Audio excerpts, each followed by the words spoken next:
Hello guys, how's it going? Welcome back to the channel. So in this video we're going to be replacing the engine mount on a 2015 Ford Focus Estate. This one is completely shot, this one is okay, so we're going to put that in there. If you guys need to do that or are just interested how to do it, stay tuned. I'll give it a light. So the engine mount itself, you can see it's quite oily. Now that's actually quite new. About 2 weeks ago I popped the bonnet to fill up the washer fluid and I noticed a tiny puddle just there in the centre, and I thought that's not good, it's obviously leaking. So I ordered a replacement part. It's not brand new but it'll be fine. This has 34,000 miles I believe on it, so it should be fine for a good few years. I'm planning on selling this car anyway this year, I think. If not this year, probably next year. I think these are quite cheap, new, to be honest. But I had a voucher to use up on eBay, and this was £22, I think. So it'll do the job. It's definitely better than that. So we're going to take this out and put that in. I don't really know how to do this. I've never did this before, but it looks really straightforward. Now, I have just done an engine mount about 2 weeks ago on another car, and that was awful. I had to remove the headlamp, and it took about an hour and a half, honestly, for an engine mount. It was a bit of a joke.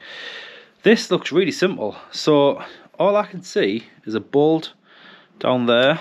There's one at the rear, just there, if you can see that on camera. And then them two bolts hold this to the chassis of the car.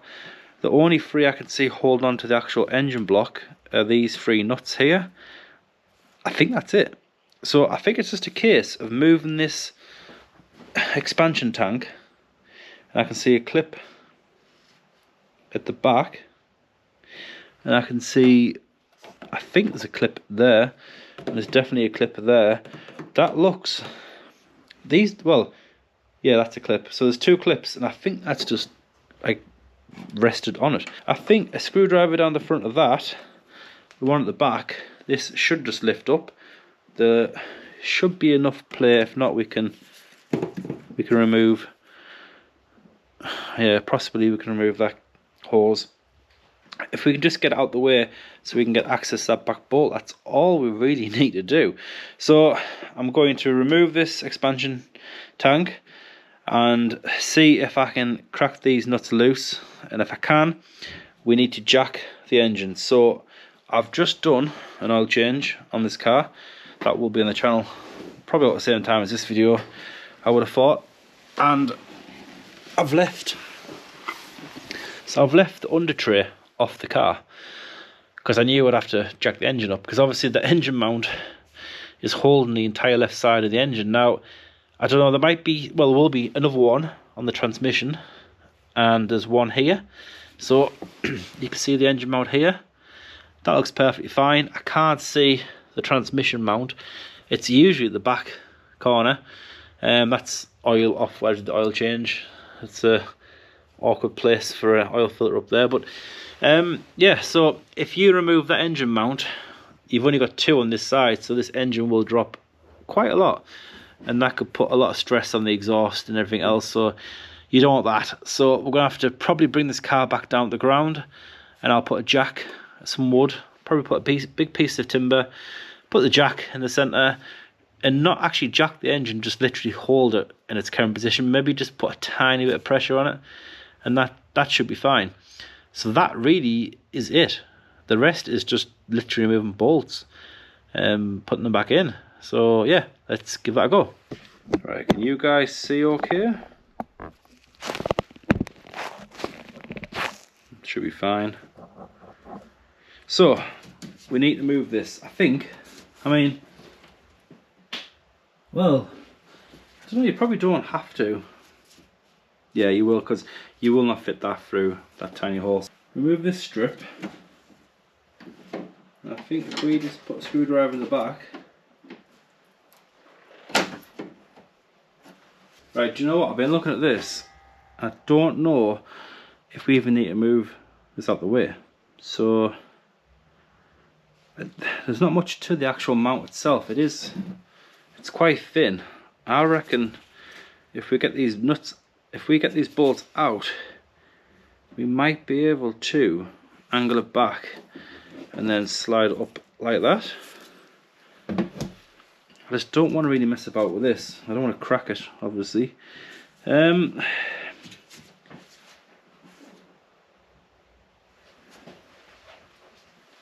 See if I can remove.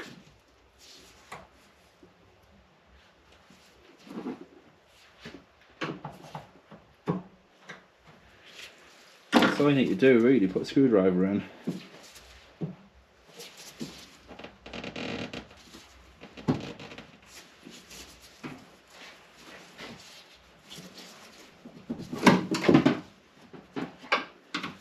Is it off?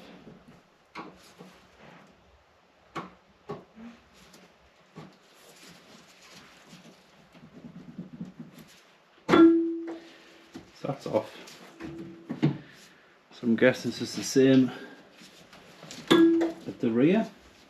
Yeah. That's a bit of a pain really to get access to. This is in the way. Now I don't want to remove all of this panel because there's lots of fasteners all the way across, and yeah, it's a lot of effort just to remove this. I think that might be enough. I mean, that's quite a lot of room. You can even remove these. So yeah, I would say that's plenty of access. You basically just put a screwdriver in and pull out, and that gets over that little lump in the metal. But I think that'll be enough room. So the top one is in 18. So the 3 nuts that go into the threads of the engine block is in 18. The 2 that attach it to the chassis are a 15. I would highly recommend, you can use the longer ones up top, but at the bottom you can't really use these ones because the AC pipe is in the way, and as you can see, if you look straight down, it's blocking. So when you put that on top of the bolt, it's at an angle. You don't want that. So yeah, use a smaller socket, then you put extension bar on that, and that should be okay. I've already replaced this AC system, so I don't want to break that hose. Yeah, that should be it. So I'm just going to make sure these aren't super tight. They should be fine. I just don't want to have any issues. So I'm just going to see if I can get quarter turn on each of these. So as you can see, you can't. As you can see, that bar just misses the AC hose. So now let's see how tight they are. Not too bad actually, they're moving. That's good.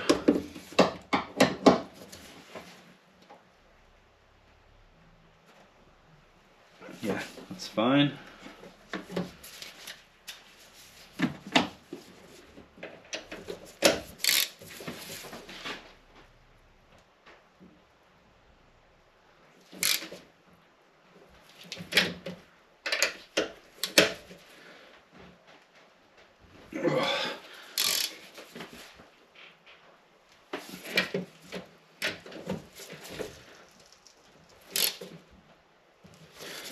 There we go, so the engine is now supported on the jack itself, so that should be okay. Right, I'll start with the 15 mils.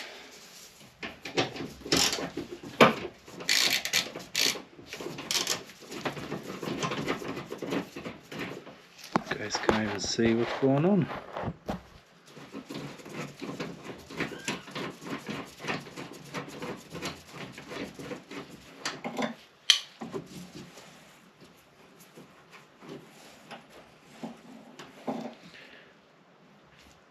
No Loctite, so that's one less thing to worry about.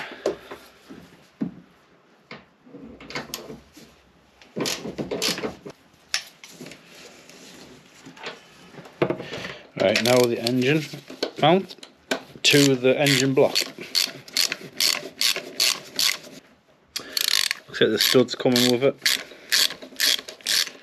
Yeah, the studs came out with a. Is that going to happen on all of them, or just the one? Yeah, looks like it's happening on all of them.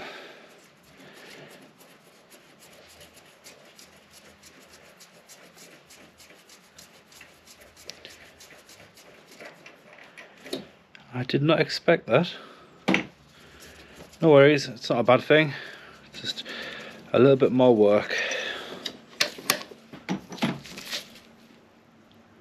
I'll be going 3 for 3.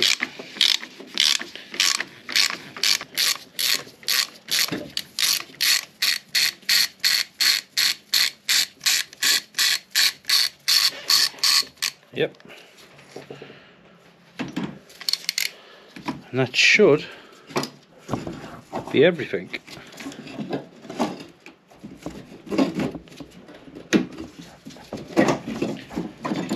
There we go. Right, so to get around this issue, what I've done is you want to thread this stud through the nut.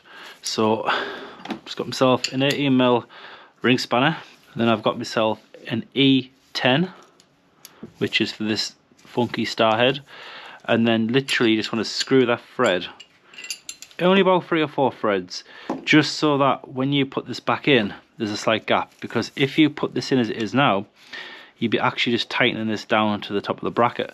Whereas what you need to do is put the bracket back in, and then you want to put this back in to the actual engine itself, and then you want to bottom it out. So using your E10, you want to get that right to the very, very bottom, and once that's nice and snug, you can then put your 3 or 4 turns on this nut, and that will pull it down. Otherwise, if you just put this in like this, you're essentially using a bolt and you're not pulling it against itself. There could be the slightest difference in the actual mount, and if the mount is slightly thinner, you're actually not fastening the mount down, you're just bottoming the bolt out. So basically, to accommodate for that size, just get that nut slightly higher. As you can see, it's about 1/4 inch higher up. I mean, you could take the whole nut off, take all the 3 nuts off, and thread all these back in, and then just put it back together like you would normally. But what I'm going to do is just get the nut 2 or 3 threads higher, so when I put this back in and bottom out the bolt, I can then put a few turns on this nut to pull it all together. Hopefully that makes sense. Let's get the new one in place. I should mention, as you can see, the whole engine is resting on that jack. If you didn't have that, this will be a good few inches lower. In fact, actually, it's actually a fraction lower anyway. See, there's a gap, so I could probably do with jacking that up, actually, just a fraction. But what we'll do is get them bolts started.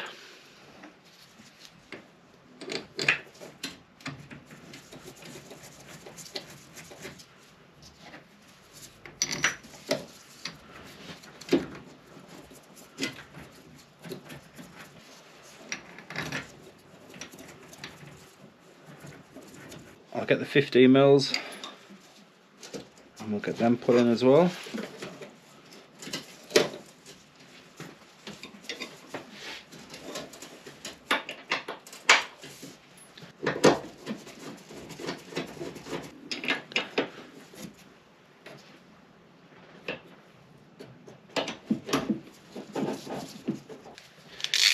Let's nip these ones up.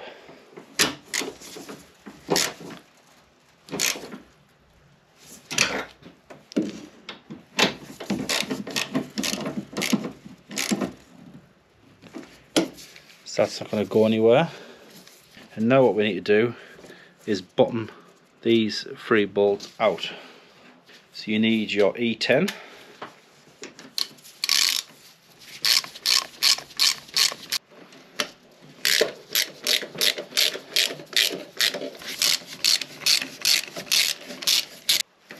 Just going to bottom these bolts out. Just about there.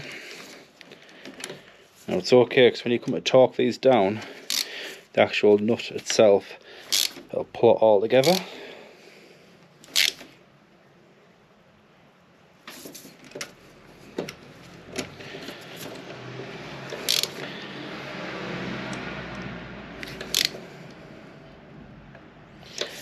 I'm going to crank the bolts on the frame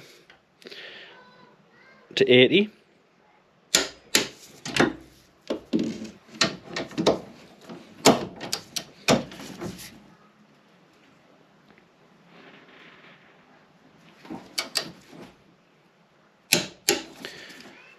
And then the ones going to the engine block, I don't want to go past 80 with these. So as you can see, these bolts are bottomed out, but there's still a gap. The nut still needs to go down.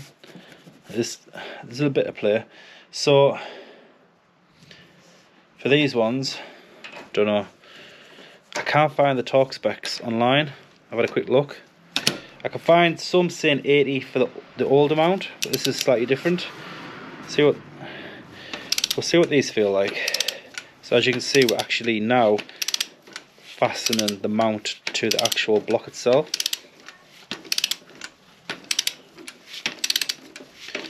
Don't know if you can see on camera, but the engine's moving up slightly. So we'll do the full 80.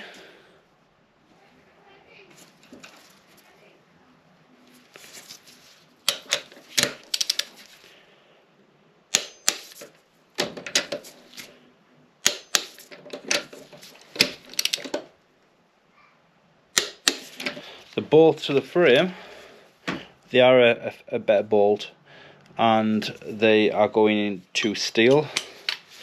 So these are supposed to be 90, and I'm pretty comfortable with going to 90 on them. So this is 90.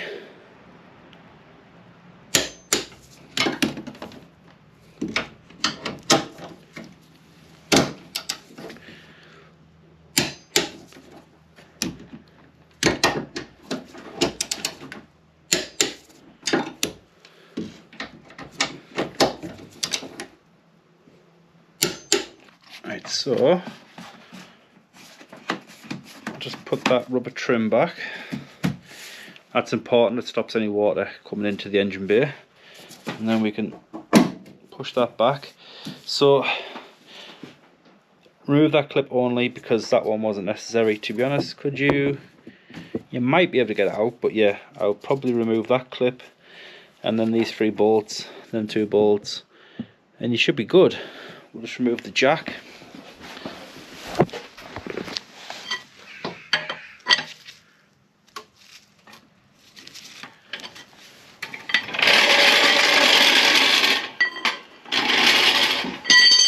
So at this point you will need to put on the under tray. That is a T30. There's 6 of them, and there's a plastic bung at either end. So 8 fixings in total, and that is basically it. So if your engine mount looks like this, you've obviously got a broken engine mount, and this is how to repair it.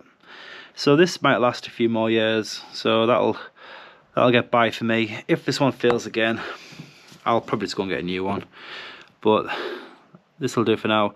Nice. Well, actually it was a free fix. Like I say, I had a £25 eBay voucher. I got messed about on eBay, so eBay gave me like a gesture, a goodwill type thing. So it hasn't cost me anything really. So put them back in, and I think that's all we did. So yeah, easy. Nice and easy. That's a nice easy fix. Hopefully the engine, because I did notice that when you start the engine there's a shudder just for a second or two, and then it would die down, and when you're changing gears it just felt a little bit jerky. Yeah, so this is probably the reason why. So we'll call this one here, guys. So like always, if you've enjoyed this video, if it's been helpful, do leave a like down below and a comment, and while you're down there even consider subscribing. But for now guys, I'm going to end this one here, and I will catch you in the next one.